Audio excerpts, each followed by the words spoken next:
more or less three major components. One, the experiences that I had with Big Brother, the governmental segments, the intelligence agencies that are involved with UFO cover-up. The second part, which exemplifies the name of my book, The Excyles, Excyles, relates to my experiences with the interdimensional beings that I have known from the past and that have re-entered my life at the present. And the third part is my own spiritual past, my experiences that are paranormal, and also the adventures that I've had all over the world. I've been very lucky, and Providence has granted me the time and the finances to travel to different parts of the world. So my book is pretty all-encompassing, but for those of you that are part of MUFON, probably the most important thing for me to talk about is my experiences with the beings and the process that has moved me to where I am at this point in time. My conscious journey with ufology really opened its way for me.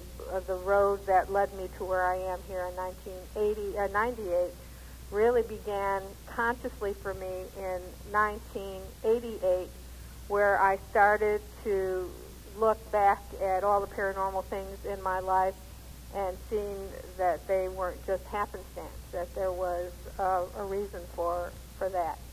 In 1988, I came in contact with the group from Excyles that were interdimensional beings that I alluded to at the beginning of my talk. And my experiences with these beings began as a child in Chicago. I grew up there, spent all of my life there for the most part until I graduated from the university. And my parents were blue-collar people. We lived a very humble, limited lifestyle, and I certainly had no orientation towards metaphysics. Just the day-to-day living was taking enough of its toll without having to go to the realms of the paranormal. So a lot of the things that happened to me as a child were not able to be explained by anyone around me, so I just kind of shoulder shrugged and kept these things to myself for the most part. Now, my memories, which are as clear today as they were during the 40s when they happened to me. Now, this was time before TV. I was clearly a very young child. Certainly had no orientation towards anything extraterrestrial, as most people did at that point in time. I remember very clearly at night going to what I called the hospital.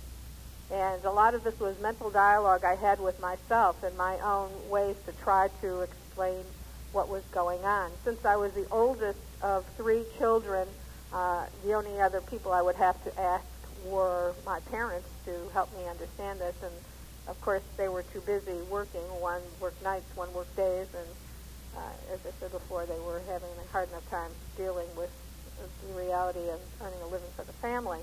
But going to the hospital was something that is well remembered to me from the ages about 3 to, I would say, about 7. I remember being taken from my bed somehow. I don't exactly remember how it happened. It was more or less spontaneously. And going to a place where I was set up on a banked up bed that appeared to be like a hospital bed. Now, I don't remember if it was soft or hard. All I remember is that my legs were prone and my back was set up with kind of a seat-like scenario. And above me was a bright light shining down, kind of like the light that you would find on a hospital operating room. And surrounding me were beings that were in kind of a phosphorescent essence. I knew they had on a kind of a mantle and a cloak, a hooded mantle and cloak, and were surrounded by this, what I now know is an energy field. And as hard as I tried, and each time I went, I really tried hard to look at their faces, I could not see any specific features. All I could identify was the form and the shape of these beings and the energy that emanated from them. And when the energy emanated from these beings and from this light above me, it felt as if I was being bombarded with the intense pulsation of love. I call it, try to describe it in more mundane terms. It was like having an orgasm of love, and as a child, it just so totally encapsulated me that it was palpable. And as this beam of love was sent towards me, I felt I could hear in my mind them saying to me, "Mia, we love you and miss you and can't wait to have you back again with us." And as if the bombardment of what felt like love was again aimed at me. I don't remember anything else happening at that time. I remember then being back in my bed and being consciously aware that I was and being kind of perplexed. At those days, hospital operating rooms smelled like hospital operating rooms, had a smell of ether, and I would say to myself, gee, I wonder why I'm in a hospital, because I don't feel sick, and it doesn't smell like a hospital room, and why, if all those people are visiting me, and I'm in a hospital, they don't bring me presents. I was always waiting to get some gifts from these people, because, as a child, that's what a child would expect. And, I do underline this thought, because this is a very normal thing that a child would think, and to me this gives some kind of underlying and overt reality to the situation, and would make it real for me, because I was always very upset and perplexed waiting for that gift as a child. So that was my first memory of that was fairly long-standing. And as I grew up and became an adult, I never forgot this going to the hospital situation. And I always thought an explanation, more or less a prosaic explanation, something that would jibe with reality. And I went to dream workshops, and I tried to fit it into my paradigm. But nothing ever seemed to suit or to fit or that I felt comfortable with. But as life held itself out to me, I just went on with my normal scheme and didn't really think about it. And during my life, as I said, I had many incredible kinds of experiences that were paranormal, which I describe in my book, and for brevity's sake, I won't go into. But I see that it was all a part of a kind of processing, or maybe some kind of underlying ability that I have or was given. I never really sought out any kind of interest in ufology. I can't say that I ever did anything, read a book about anything that related to ufology. I remember in the 60s vaguely hearing about the incident at Exeter and what happened with the couple there, but it didn't really sustain any major interest. I just remember it as something that happened during that time. In 1987, the end of 1987, actually it was the beginning of 1988, I went on, after I had married and divorced and was in South Florida, I met someone who was going on a safari to Africa and Kenya specifically, and I went with her on the safari the first lodge that we set out to stay at, our very first stop, again, for brevity's sake, she was sitting my friend was sitting on a bed watching me unpack, and I unpacked the first two things in my suitcase, and I turned around, and what I had packed was gone and had basically disappeared in front of our eyes. And that amazed me, shocked me, and my friend, when I turned around and asked her if she saw what happened to them, we both were totally astounded. But these items never really returned at all. But at the end of the trip, something I had left, an umbrella I had left at the last lodge we were at, ended up wet inside a suitcase that was empty that I had left at the first hotel, and we were only allowed to take one suitcase with. So after this safari, I just happened to mention these two strange incidents to friends when I returned home, and I just kind of hypothesized that it had something to do with being in Africa and voodoo and black magic. I never really thought it had any other importance. It was just kind of really weird. But this was a very important event for me, because a few months later, when the beings, these interdimensional beings of my childhood, these beings from the 20th interdimensional level that they called Excelta, said to me one of the first things right off the bat when I was shocked and astounded to have them re-enter my life, "Do you remember what happened to you on the safari?" And a few months before. And I said, "What do you mean?" And they said about the things that were taken and the umbrella that was returned. And they said, "That was us.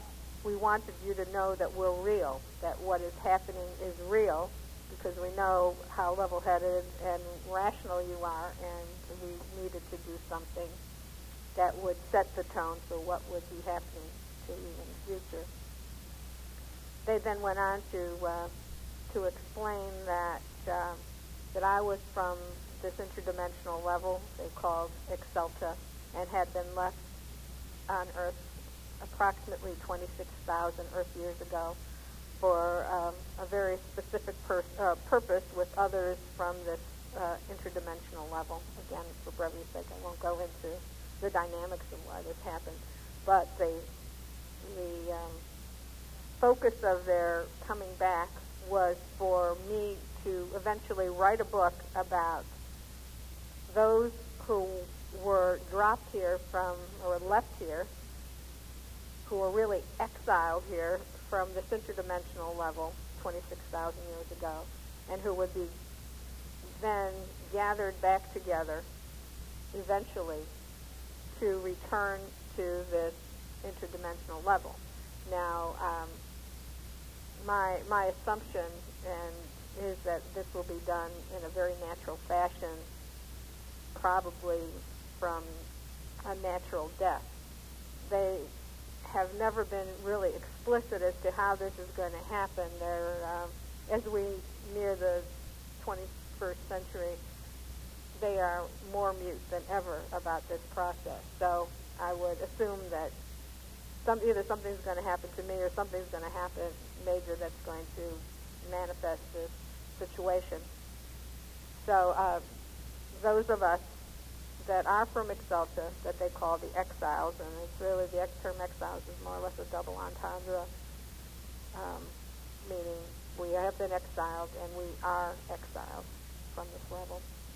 And they then proceeded over the next few years to more or less indoctrinate me in information related to the phenomenology of interdimensionality, the way they travel, information about the exiles and the exile level. One of the things, the interesting things that they had told me during the late 80s, when I asked some really pointed questions, was that they had to be careful what they said to me because others were listening in. And I said, what do you mean? Like government people, like, intelligence agents or whatever? I couldn't imagine what they meant. And they said, no, other ETs are listening in, and other ETs are interested in you. And I found that really hard to believe. If ever I was in doubt about anything they said, I was really in doubt about that, because I had no conscious memory of any other beings other than those from the Excelsa level, these interdimensional light beings, being in my life. Concurrent with the Excelsa, beings from Excelsa, being in my life at that point in time, from the late 80s until the early 90s, I also started to notice, I started to be interested, of course, in ufology, and I was so amazed that this was happening to me, and I didn't know anybody else that it was happening to. I started to try to make contact with other people who had experiences, or and started reading books about ufology, and connected with MUFON, and became a part of a local MUFON group. And concurrent with that, I also started to notice certain very visible surveillance techniques. I noticed being watched. I heard things on my phone. All of again the kind of prosaic stuff that people talk about in what I then construed as paranoid ramblings of ufologists. I certainly didn't expect that had any relationship to me. I only assumed that my relationship with things extraterrestrial or interdimensional was only of a very highest spiritual level. That's what I was told, and that's what I experienced. I certainly wasn't frightened about any of the things. I was more or less amazed. So when I noticed these surveillance techniques, and others noticed techniques of my being surveilled, people noticed me being followed, my car being followed. I had strange manifestations on the phone, or that others had heard, strange things. I decided to hire a private investigator to see if my phone was tapped, someone who didn't know why he was here. And then when he came into my apartment, he noticed very strange things going on with devices he had to measure energy levels. This also coincided with problems I had with sleep. He said he didn't know I was involved with anything related to ufology. He had measured some high-frequency microwave bursts that were coming from the ocean, and appeared to be directed at my apartment. When I had problems with sleep, I went to